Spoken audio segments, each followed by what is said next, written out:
കൊച്ചിയിൽ അതീവ ജാഗ്രത പ്രഖ്യാപിച്ചു. ശക്തമായ തലവേദന, വയറുവേദന, പനി തുടങ്ങിയ ലക്ഷണങ്ങളോടുകൂടി കൂടുതൽ പേർ ആശുപത്രികളിൽ ചികിത്സ തേടിയ സാഹചര്യത്തിലാണ് അതീവ ജാഗ്രത പ്രഖ്യാപിച്ചത്.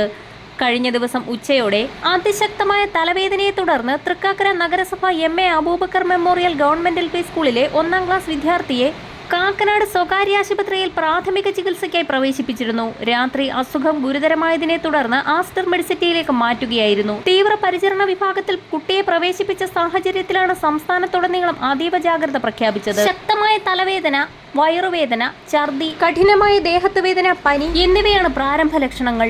ഏതാനും ദിവസങ്ങൾക്ക് മുൻപായിരുന്നു 5 കുട്ടികൾക്ക് മസ്തിഷ്ക ജ്വരം സ്ഥിരീകരിച്ചത്. ഇതിനു പിന്നാലെയാണ് നിലവിൽ 2 പേർക്ക് കൂടി രോഗം സ്ഥിരീകരിച്ചിരിക്കുന്നത്. തൃക്കാക്കര നഗരസഭയിൽ വിവിധ വാർഡുകളിൽ മുണ്ടിനീരും മസ്തിഷ്ക ജ്വരവും കുട്ടികളിൽ വ്യാപകമാവുകയാണ്. ഒരാഴ്ച മുൻപ് വാഴക്കാല മേരിമാത സ്കൂളിലെ UKG വിദ്യാർത്ഥിക്ക് മസ്തിഷ്ക ജ്വരം കണ്ടെത്തിയിരുന്നു. നഗരസഭയിലെ എല്ലാ വിദ്യാലയങ്ങളിലും പരിശോധന നടത്താൻ ആരോഗ്യവകുപ്പ് നിർദ്ദേശം നൽകി. മുണ്ടിനീര് വ്യാപകമായതിനെ തുടർന്ന് 13ാം വാർഡിലെ അംഗനവാടികൾ അടച്ചു.